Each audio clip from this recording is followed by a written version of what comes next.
Welcome into the first episode of the Profit Paddock right here on a Saturday morning. We're going to have a look through the gallops in Australia and then into the evening with the Australian harness, of course.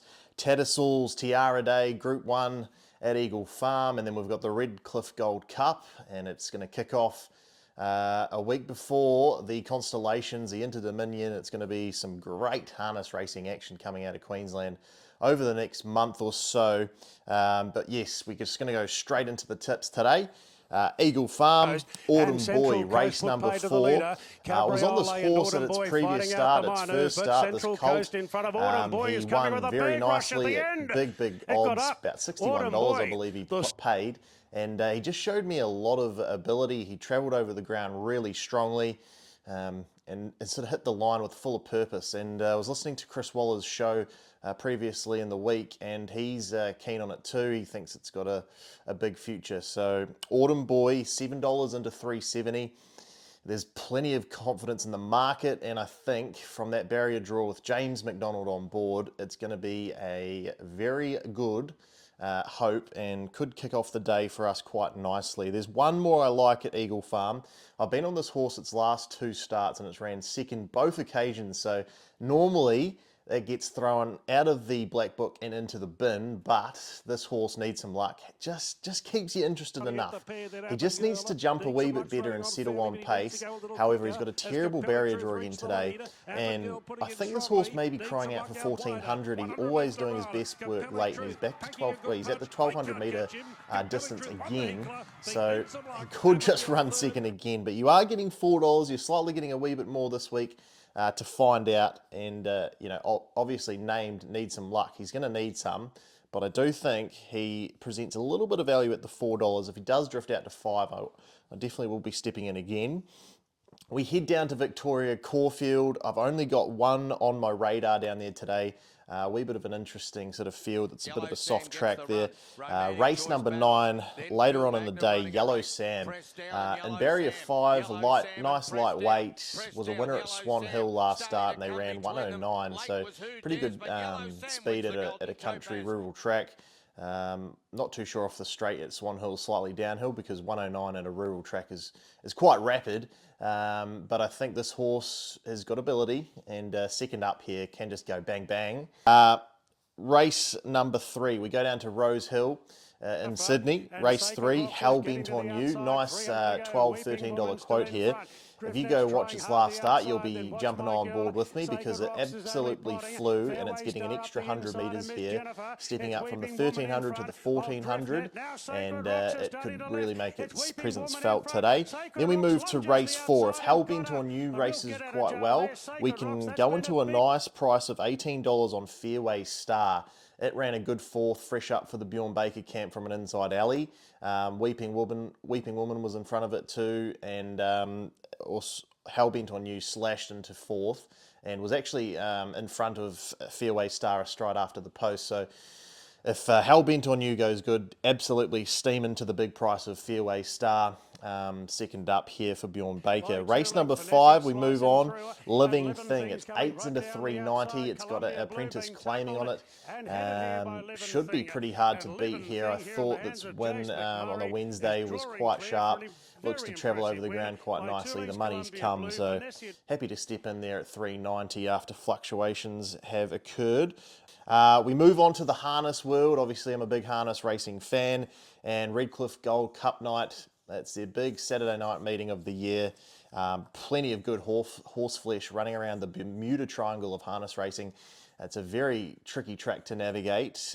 Punting-wise, the map is essential, and we look to kick off things with one bet of the night, and that will be race number 9, Always Be Chaps. This horse ran a really good 5th, I thought, behind some nice types. Race rival Our Goat beat it home last start, although it did have quite a nice trip, and it's drawn in behind Always Be Chaps. So that is the main danger, but Nathan Dawson hops on to drive Always Be Chaps, which is a huge upgrade from the trainer who was driving previously. Obviously, we know how good Nathan Dawson is, so there's a lot of positive things to have, with the barrier 1 draw at Redcliffe being quite essential. I think Always Be Chaps presents a nice bit of value there at $3. It did drift out to maybe 350 and then it's back into threes. So that's the one good bet I'm keen for at Redcliffe. But we'll just have a wee talk about the Oaks, the Derby and the Gold Cup itself. Obviously we've got Soho, race 5 in the Oaks. Soho Americano is the $2.15 favourite. Sugar Pie Honey's been racing down at the Gold Crown in Bathurst. So it's been racing quite well, but Ricky Olchin to do the driving from a barrier 4 position. I'm not too sure if they're going to fire out and try cross the one. Does have plenty of gate speed, Sugar Pie Honey. She's quite sharp. Cool and classy, drawn to her outside at 480.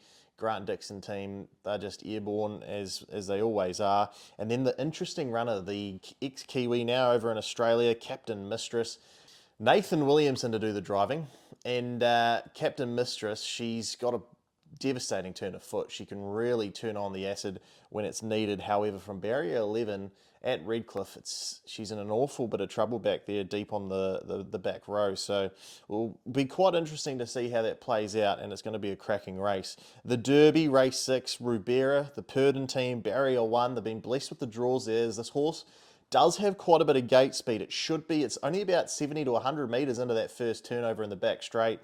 I think Adam Sanderson can have enough there to hold, but if not, there is a play here for Jungle Dragon, who's got blistering gate speed, to potentially cross and throw a real spanner into this race. Because if Nathan Dawson can lead on Jungle Dragon, crossing the stablemate Sweet on Lexi and Rubera, well then the whole map and the whole thing changes, because it would likely then hand up to the stablemate Sweet on Lexi, and then they're sort of probably running the Quinella there, as Rubera is suddenly 3 fence. Fader Waits drawn on the back row, maybe lobs a 1-1, and or sits park the trip, and could just be a real spanner there. So the start is the key there in the Derby. Rubera off the inside can muster, but Sando's going to have to get it fizzed up and to hold, because Jungle Dragon may be shooting out. We do move down to Menangle. Sorry, I've missed the Gold Cup, their biggest race of the night. The race 8, the Gold Cup. Mosdale Terry, 51s or something into 9s. This horse is a great stand-start horse. It's quick, it's rapid, does enjoy a sits at a sprint. So it's definitely in the market at $9. Sia Art from barrier 4 can step away okay. Obviously ran a second to Leap to Fame last start. I do think it was sort of a coincidence, because that run looks sort of better than it was. I mean, it showed a bit of gate speed, and then it just sat on the back of Larry, and we know how, how good it is to be on the fence at Albion Park. So, yeah, I don't think CR can win this race, but it is in the market for sure. We're going to go down to Pete Sidso in number 9, $8.50. This horse has been racing awesome. And it always runs into, like a Leap to Fame or a Max Delight or someone who's just slightly better than it. But in this race, there's no one that's really that scary for Pete Sidso. So I'd give him a massive chance in this. He's probably my top pick in the race. Pete Sidso, yeah, he should have won a few more races than he has. He's been a bit unlucky. If he steps away and puts himself in the race, definitely a bold hope. And then we've got number 10, Aroda. Trista loves getting on with this horse. Last start winner, back to its best. It could be right there at the end. So that's it for Redcliffe. We move to Menangle. We've got 2 bets there. We'll quickly get through those. Race number 4 should be Jai Coney's first ever Menangle win, I reckon. Career Sunset. You need to go and watch its last start. Was absolutely bolting for a run. Jet Turnbull couldn't get it to the outside when it needed its run and to get over the top of them. And I think it's just a nice draw here. Over the mile, drawn out wide, but the main threat probably Boulevard of Dreams. Jet Turnbull drives on the inside of it.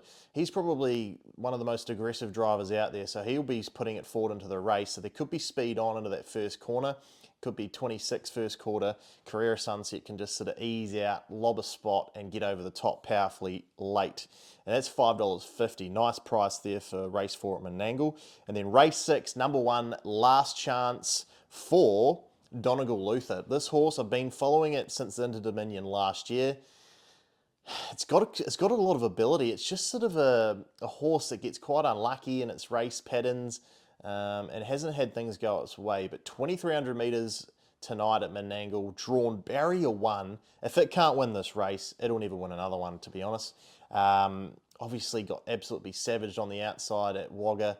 They ran home quite quickly, and it was still there at the end, but just got taken on at Wagga. So happy to forgive it and go one more time here. $4 into 340 early on the markets, and Donegal, Luther, Amanda Turnbull should be able to get the job done. It's not a scary field, and on his best, he should brain him. So hopefully he can get away with a cheap lead and just sort of rack him and stack him up in front and then dash home and just be too good. So we've got plenty of options tonight and today, and good luck if you're having a steam in at the punt.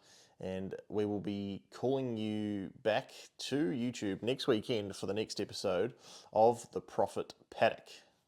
Cheers, guys.